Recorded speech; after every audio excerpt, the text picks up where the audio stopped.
Hola, buen día. Espero se encuentren bien, en familia, disfrutando de este domingo.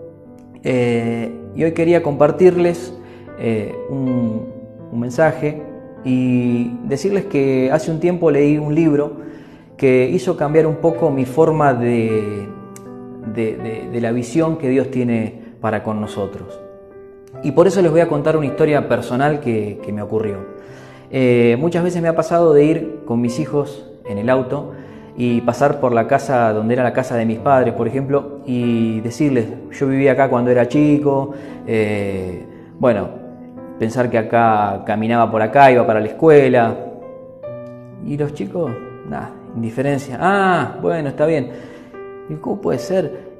También me ha pasado, por ejemplo, en la casa de mis abuelos, que hasta el día de hoy ellos la tienen. Entonces he ido a la casa de mis abuelos y en este patio jugábamos con mi hermano, yo les cuento, o hacíamos tal cosa. Ellos un desinterés total. Entonces en un momento digo, pero ¿cómo puede ser que estos pibes no tengan la posibilidad de emocionarse como yo? O les estoy contando una parte de mi vida, no pueden ser tan indiferentes. Y después también entendí que en realidad es mi historia, no es la historia de ellos. Entonces, también ahí es donde cambia mi visión de cómo Dios por ahí nos ve en algunos aspectos. Por eso ahí viene el título del mensaje de hoy, que se llama La casa favorita de Dios. Que ya lo van a ir interpretando y dándole forma a medida que vaya pasando este mensaje. Primeramente les quiero decir que vamos a leer un versículo que está en Hechos 15, 16 al 18. Y dice así: Después de esto volveré y reedificaré la choza caída de David, reedificaré sus ruinas y la restauraré, para que busque el Señor el rostro de la humanidad, todas las naciones que llevan mi nombre. Entonces, ahí digo, ¿por qué Dios quiere reconstruir el tabernáculo de David, ¿no? Recordemos que tabernáculo significa lugar de morada. ¿Por qué Dios se enfoca solamente en el tabernáculo de David, siendo que hubo, contando el de David, 3 tabernáculos? Estuvo el tabernáculo de Moisés en principio, el tabernáculo de Salomón y luego el tabernáculo de David. Entonces, ¿por qué? Porque Dios en realidad no quiere reconstruir un edificio. En realidad lo que Dios quiere es reconstruir la pasión y el corazón con el que fue construido ese edificio. Entonces, vamos al tabernáculo de Moisés. Fue el original, fue el primero. Luego vino el tabernáculo de Salomón, que era como la versión Full HD del tabernáculo de Moisés. Y luego viene el tabernáculo de David, que, como dice la palabra, era una choza. No era ni más ni menos que una lona, pero alcanzaba perfectamente para cubrir el arca. Cuando Dios dice volveré y reedificaré, habla de reedificar es porque algo se cayó, algo se derrumbó. Y ahí entendemos que en realidad, si se derrumbó, era porque estaba sostenido por hombres, ¿no? por la humanidad. Porque si hubiese estado sostenido por el poder del Altísimo, no se hubiese caído nunca, entonces no habría la necesidad de reedificarlo. Por lo tanto, Él va a empezar un proceso que nos fortalezca y que nos lleve de regreso a la misma casa que David tuvo. Después dice que cuando los discípulos de Jesús llegaron a Jerusalén, dice que se maravillaron con el templo. Y entonces ahí Jesús les dice, de cierto os digo que no quedará piedra sobre piedra, o sea, explicándole que el templo iba a ser destruido, ¿no? Dios piensa distinto de nosotros. A ver, no quiere decir que Jesús contradiga a Dios Padre, sino que lo que Jesús estaba diciendo, que no quedará piedra sobre un templo sin propósito. O sea, un templo como el de Jerusalén era un templo que no estaba cumpliendo con lo que Dios estaba mandando en ese tiempo. Entonces Dios nos dice a nosotros que Él nos va a ayudar a levantar el templo nuevamente. Dice, puedo restaurar lo que el tiempo ha robado y lo que la debilidad del hombre ha llevado al colapso. Yo quiero preservar esta casa, dice el Señor, porque los recuerdos que en ella tengo son demasiado importantes para mí, ¿no? Y ahí volvemos a nuestra imagen cuando éramos chicos. ¿Quién pudiera por ahí comprar, una vez que se hace adulto y tener un dinero, poder comprar la casa de sus padres? Pero precisamente por esto, por el recuerdo que ahí alberga, por las situaciones que hemos vivido, por cada una de las cosas buenas o malas, pero las hemos vivido ahí. Bueno, Dios quiere conservar su casa favorita. Y volvamos a David. El componente fundamental del tabernáculo de David comenzó mucho antes de esto. O sea, empieza cuando David aún era un niño cuidando ovejas, comienza en su corazón, queriendo aprender a adorar y a tener intimidad con el Señor todo el tiempo.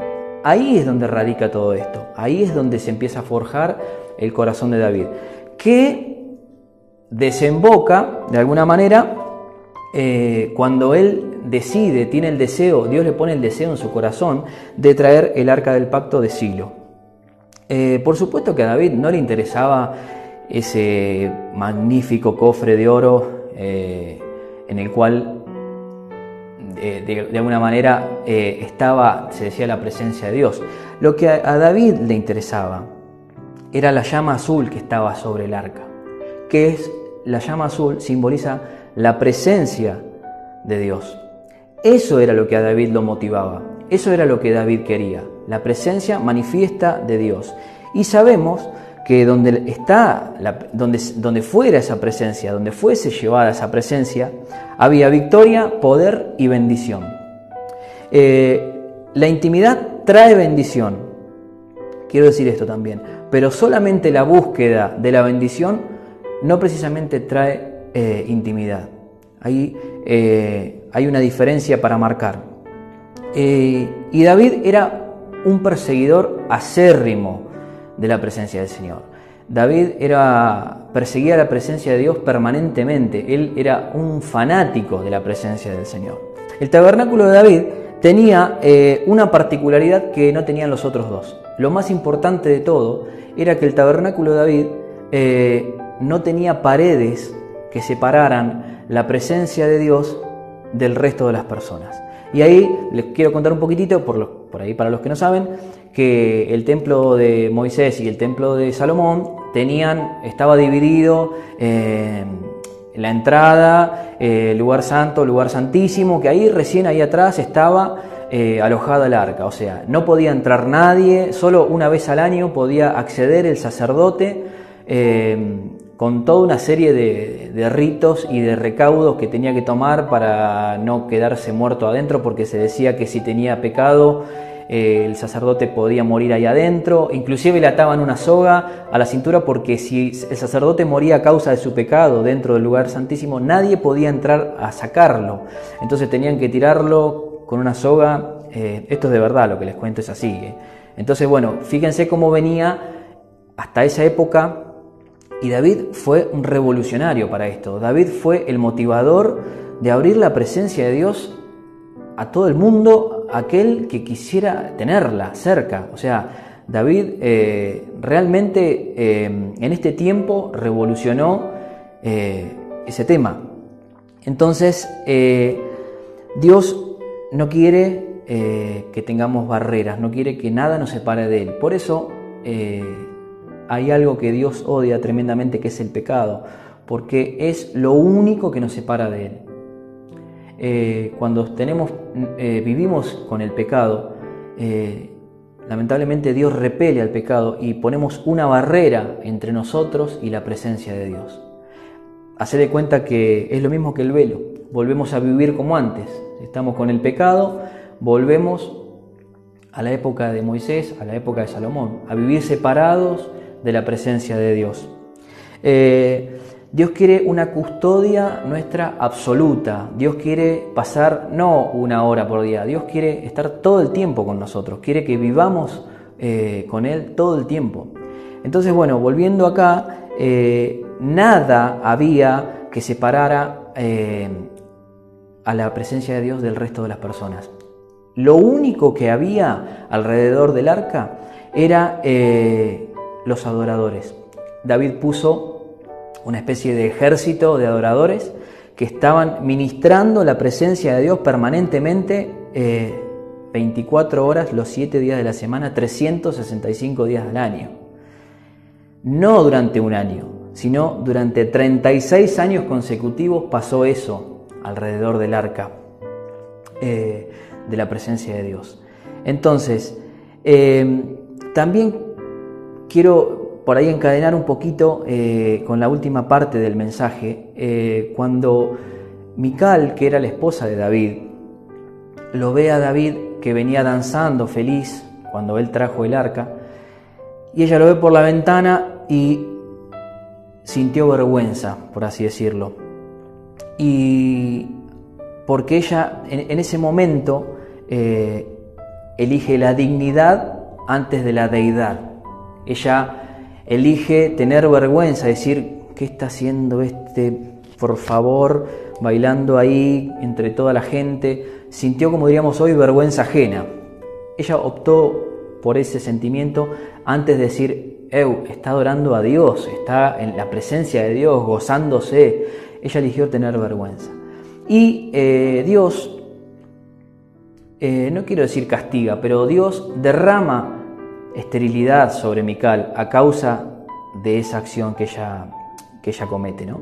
Y entonces muchas veces nosotros, esto lo quiero traer a la iglesia por ahí, muchas veces nos sentimos de esa manera. ¿Cuántas veces pensamos, qué dirá este de al lado si yo cierro los ojos, si lloro, si salto? La vergüenza, sentir eso, o ¿qué va a decir esta persona si yo voy y le hablo de Jesús? ¿Me entienden a lo que voy? Entonces, no seamos estériles. Por favor, no seamos estériles. Aprovechemos este tiempo para ministrar la presencia de Dios. Aprovechemos este tiempo para evangelizar. Aprovechemos este tiempo para hablar de Jesús. No sintamos vergüenza del Evangelio, no sintamos vergüenza de la presencia de Dios. Manifestemos a Jesús donde quiera que vayamos, seamos buenos embajadores de la presencia de Dios. Entonces, en este tiempo, quiero dejarte esto en claro. Podemos ser los mejores en nuestro trabajo, en nuestros ministerios, en deporte, lo que sea. Ahora, si no tenemos la llama azul con nosotros, ¿se acuerdan lo que era la llama azul? La presencia de Dios. Si no tenemos la presencia de Dios con nosotros, nada de esto sirve. Y recordá esto también, que no necesitas el gran templo, simplemente con una lona, con una tienda que cubra el arca, que cubra la presencia, alcanza. Y otra cosa, mantén siempre tu corazón ardiente. Que Dios te bendiga en el nombre de Jesús. Amén.